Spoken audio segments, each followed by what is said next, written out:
नमस्कार दोस्तों, ये हमारी इनकम टैक्स की सीरीज है। इस सीरीज में हमने इनकम टैक्स के सभी प्रोविजन को आसान भाषा में समझाने का प्रयास किया है ताकि आपको इनकम टैक्स डिपार्टमेंट की ओर से कोई नोटिस ना आए। और इस वीडियो में भी हम 5 पॉइंट डिस्कस करने वाले हैं जिनको हमने इनकम टैक्स एक्ट से ही लिया है। तो सबसे पहला जो पॉइंट हम इस वीडियो में डिस्कस करेंगे वह रहेगा कितना कैश डिपॉजिट जो कि आप अपने सेविंग और करंट अकाउंट में डिपॉजिट करवा सकते हैं ताकि आपको इनकम टैक्स डिपार्टमेंट की ओर से कोई नोटिस ना आए। दूसरा हम डिस्कस करने वाले हैं कि आप कितने सेविंग बैंक अकाउंट ओपन करवा सकते हैं। थर्ड हम डिस्कस करने वाले हैं कि कितने अमाउंट का आप यूपीआई ट्रांजैक्शन पूरे साल भर में कर सकते हैं ताकि आपको इनकम टैक्स डिपार्टमेंट की ओर से कोई नोटिस ना आए। फोर्थ हम डिस्कस करने वाले हैं कि एक साल में आप कितने अमाउंट का फिक्स डिपॉजिट कर सकते हैं ताकि आपको इनकम टैक्स डिपार्टमेंट की ओर से कोई नोटिस ना आए। तो इन सारे प्रोविजन को हम डिटेल में डिस्कस करते हैं।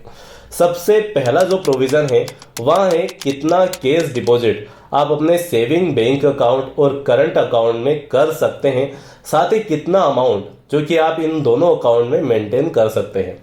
तो सबसे पहला आता है कैश डिपॉजिट। देखिए, इनकम टैक्स एक्ट के अनुसार यदि आप 10 लाख से ज़्यादा अपने सेविंग बैंक अकाउंट में कैश डिपॉजिट करते हैं तो उस केस में बैंक द्वारा वो सारे ट्रांजैक्शन इनकम टैक्स डिपार्टमेंट को रिपोर्ट किए जाते हैं। यदि इनकम टैक्स डिपार्टमेंट को वहां पर कुछ सस्पिशियस दिखता है तो वो आपको नोटिस भेज सकते हैं और एक्सप्लेनेशन मांग सकते हैं कि इसका सोर्स ऑफ इनकम क्या है। और यदि उस केस में आप सोर्स ऑफ इनकम एक्सप्लेन करने में फेल होते हैं, यदि आपने इनकम टैक्स रिटर्न फाइल नहीं किया है, तो उस केस में उस अमाउंट पर 60% से लेके 400% तक की पेनाल्टी आपको देना पड़ सकता है।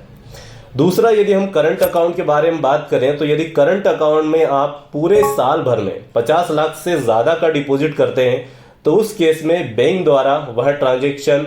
इनकम टैक्स डिपार्टमेंट को रिपोर्ट किए जाते हैं। और same condition, income tax department यदि उन्हें जेन्युइन नहीं मानता है तो वो नोटिस दे सकता है और आपको एक्सप्लेन करना होगा कि इसका सोर्स ऑफ इनकम क्या है। देखिए, सेविंग अकाउंट में 10 लाख से ऊपर ट्रांजैक्शन करने के साथ एक और पाबंदी है। यदि आप एक दिन में 2 लाख से ज़्यादा का कैश डिपॉजिट करते हैं तो उस केस में भी वह ट्रांजैक्शन बैंक द्वारा इनकम टैक्स डिपार्टमेंट को रिपोर्ट किए जाते हैं और उसके लिए भी इनकम टैक्स डिपार्टमेंट नोटिस भेजकर सोर्स ऑफ इनकम आपसे पूछ सकता है। तो यदि आपने साल भर में भले ही सेविंग अकाउंट में 10 लाख से कम ट्रांजैक्शन किए हैं, बट यदि आप 2 लाख का ट्रांजैक्शन एक दिन में कर देते हैं तो वहां भी आपको इनकम टैक्स से नोटिस दिलवा सकता है। तो इसके बचने के उपाय ये हैं, यदि आप रेगुलरली अपना इनकम टैक्स रिटर्न फाइल करते हैं तो यहाँ पर ऐसी कोई पाबंदी नहीं है कि आप केवल 10 लाख तक ही कैश डिपॉजिट कर सकते हैं अपने सेविंग अकाउंट में या 50 लाख तक ही डिपॉजिट कर सकते हैं अपने करंट अकाउंट में। यहाँ प्रॉब्लम ये है कि यदि इससे ऊपर आप डिपॉजिट करते हैं तो इनकम टैक्स डिपार्टमेंट से आपको नोटिस आ सकता है। और यदि आप उस नोटिस के अगेंस्ट दिखा सकते हैं कि आपकी सोर्स ऑफ इनकम क्या है, कहाँ से आपने पैसा अर्न किया है, और यदि आपने रेगुलरली आईटीआर फाइल किया है और आप एक्सप्लेन कर देते हैं इनकम टैक्स डिपार्टमेंट को, तो इसमें कोई प्रॉब्लम नहीं है। देखिए, भारत में 140 करोड़ लोग हैं और सभी के जितने भी ट्रांजैक्शन हैं उनको इनकम टैक्स डिपार्टमेंट द्वारा देखना संभव नहीं है। बट यदि जो भी ट्रांजैक्शन उनकी नज़र में आता है जिसको सस्पिशियस मानते हैं उसके लिए आपको नोटिस थमा सकते हैं और उसको यदि आप एक्सप्लेन नहीं कर पाते हैं तो आपको 60% से 400% तक की पेनाल्टी देना पड़ सकता है। तो एक बात का ध्यान रखें, जब भी आप अपने सेविंग अकाउंट या करंट अकाउंट में कैश डिपॉजिट करें,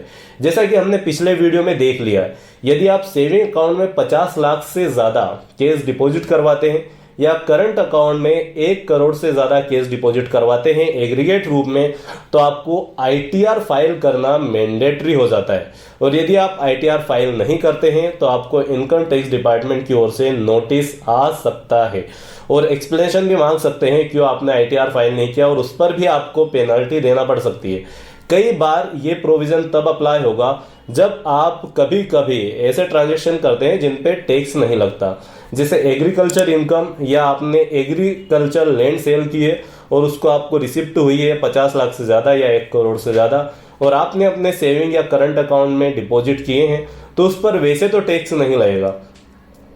बट आपको इनकम टैक्स रिटर्न फाइल कर दिखाना होगा कि ये अमाउंट आपको कहाँ से मिला है, नहीं तो आप एक प्रॉब्लम में फंस सकते हैं। दूसरा है मैक्सिमम कितने सेविंग बैंक अकाउंट आप ओपन करवा सकते हैं। देखिए, इनकम टैक्स एक्ट में इससे रिलेटेड कोई प्रोविजन नहीं है, आप कितने भी सेविंग अकाउंट ओपन करवा सकते हैं, बट यदि आप ज़्यादा सेविंग अकाउंट ओपन करवाते हैं तो वहाँ पर प्रॉब्लम आपको ये आने वाली है कि आपको सभी सेविंग अकाउंट में मिनिमम बैलेंस मेंटेन करना होगा, और यदि आप मिनिमम बैलेंस मेंटेन करने में फेल होते हैं तो आपको बैंक को चार्जेस देने पड़ सकते हैं। तो जितनी आपको रिक्वायरमेंट हो उतने ही सेविंग अकाउंट ओपन करवाए जाए।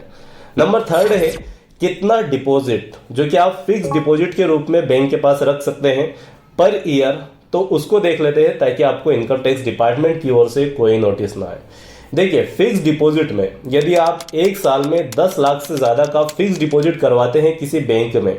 तो वो transaction bank income tax department को नोटिफाई करता है, और यदि इनकम टैक्स डिपार्टमेंट उसको सस्पिशियस मानता है तो आपको नोटिस भेजकर सोर्स ऑफ इनकम पूछ सकता है। अगेन यहाँ पर भी सेम रूल है, यदि आप इनकम टैक्स रिटर्न फाइल करते हैं, सोर्स ऑफ इनकम दिखा सकते हैं, तो आप फिक्स डिपॉजिट में कितना भी अमाउंट हर साल रख सकते हैं। बट यदि आपके पास ऐसा कुछ भी नहीं है तो एक बात का ध्यान रखें, यदि आप 10 लाख से ज़्यादा अपने फिक्स डिपॉजिट में करवाते हैं एक साल में,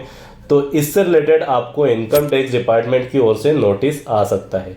4th है यूपीआई ट्रांजैक्शन। जैसा कि आपको पता है आज मैक्सिमम ट्रांजैक्शन यूपीआई से ही हो रहे हैं, और कई मर्चेंट हैं जो कि अपने बिजनेस में यूपीआई का यूज करते हैं। तो यहाँ पर एक लिमिट है, यदि एक दिन में आपको 10,000 से ज़्यादा अमाउंट यूपीआई के द्वारा रिसीव हो रहा है और आप बिजनेसमैन हैं, आप अपने स्कैनर का यूज़ कर रहे हैं, तो वहाँ पर आपको सेविंग अकाउंट का यूज़ ना करते हुए करंट अकाउंट को यूज़ करना होगा, नहीं तो इनकम टैक्स डिपार्टमेंट आपसे एक्सप्लेनेशन पूछ सकता है।